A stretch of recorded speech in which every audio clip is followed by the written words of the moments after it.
Hello and welcome to the website yearningpower.com. I am Gary Kaskowitz, the operator of the site and the manager of Kaskowitz Marketing Services. And if you're watching this video, then what I'd like to do is basically just introduce to you the notion of marketing as I see it, because I imagine you came here for a reason on this site, and that is that you want to either learn a little bit about marketing and branding, or you want to see how I think about it, or things like that. So what I want to do basically is introduce to you what I see as the notion of marketing and how it plays out for small business owners, not-for-profit agencies, professionals, job seekers, basically the smaller person, if you will, or the smaller organization.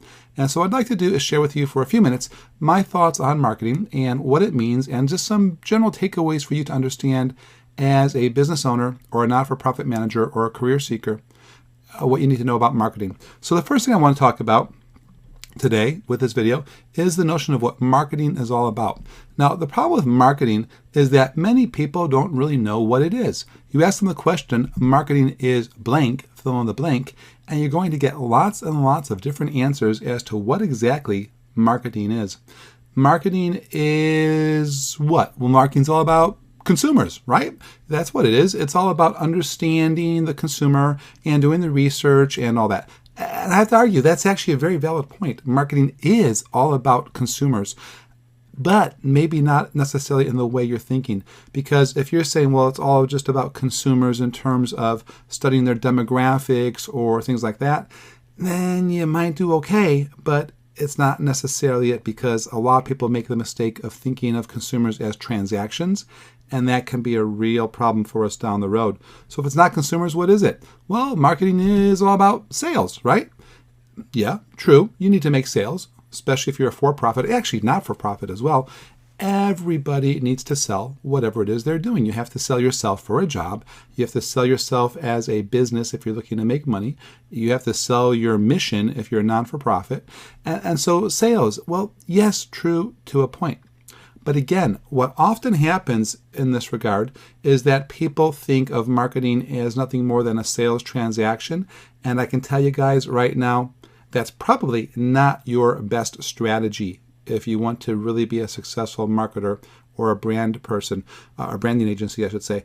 Because sales, true, you need to make sales, but if that's the perception that it's just about getting people's money and making the sale, that's what we call transaction-based marketing, where the focus is on the exchange, not the relationship.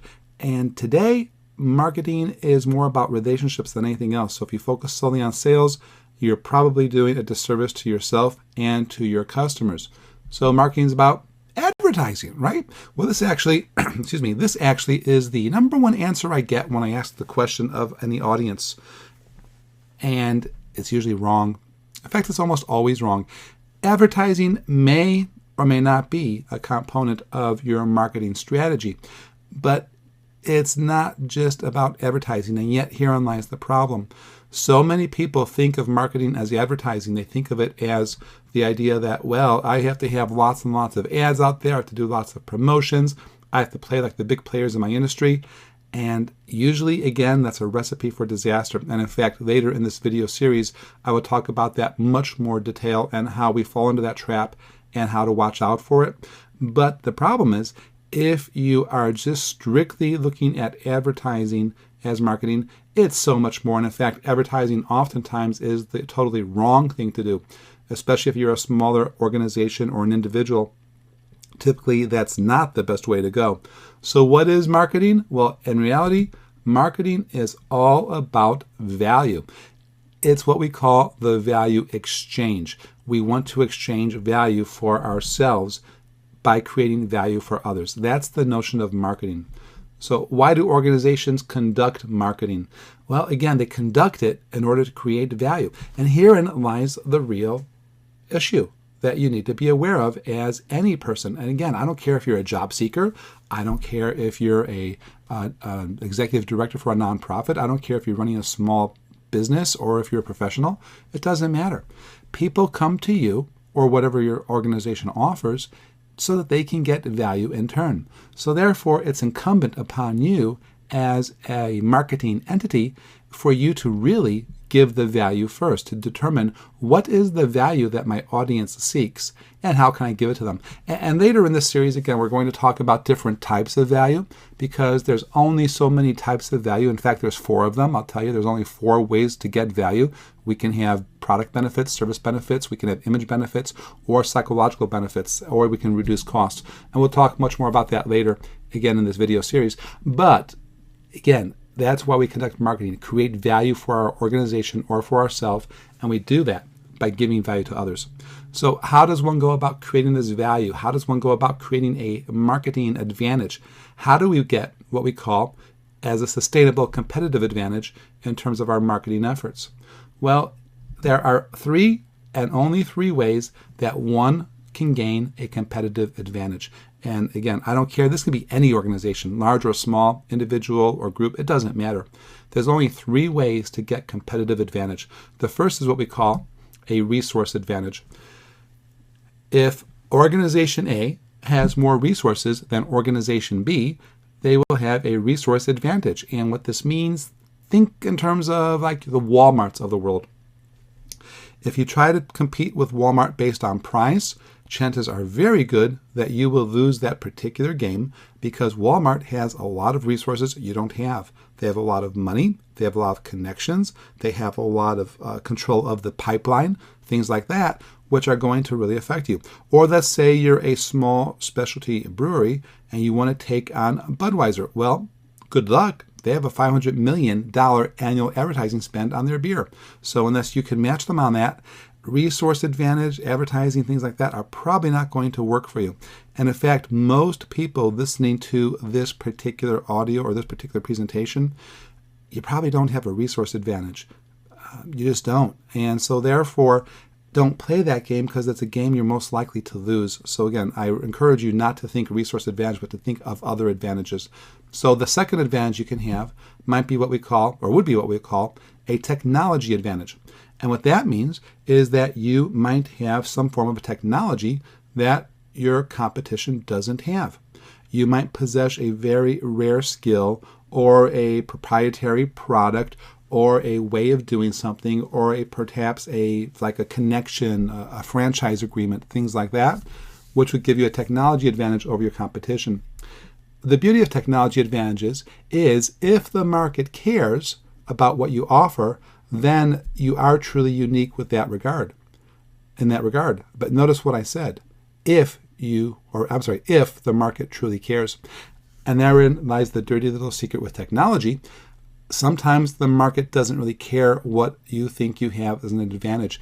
And if the market doesn't care about it, another rule that you should be writing down and always kind of just embedding in your mind in everything you do for marketing, if the market doesn't care, then it doesn't matter. All that matters is what the market thinks. And you might have a wonderful advantage. You might have truly the best ingredients on your pizza, and your cheese is better, and your tomatoes are fresher, and that might all be true. If the market doesn't care about that, it's not going to matter to you, even if you have that technology advantage. So again, that's a realm. If you have it, great. If you don't have it, not to worry, because the best advantage you can have actually is the third one, and that's called a marketing advantage. The marketing advantage is the notion of basically company X is a better marketer than company Y. They're better at building the value equation. They're better at understanding the needs of their customers. They're better at really digging in deep into the real power of value and understanding what motivates their customers. And based on this, they are able to really sell something from a marketing advantage, which is of value to the audience, and then in turn of value to yourself as the seller of whatever it is you are selling. And so marketing advantage is what we're going to talk about extensively throughout these videos, because in my opinion and in my world that I work with people, that tends to be the one advantage that most of us will have control over, that most of us will have the ability to pull off, and in all truth, most people don't know how to do it well.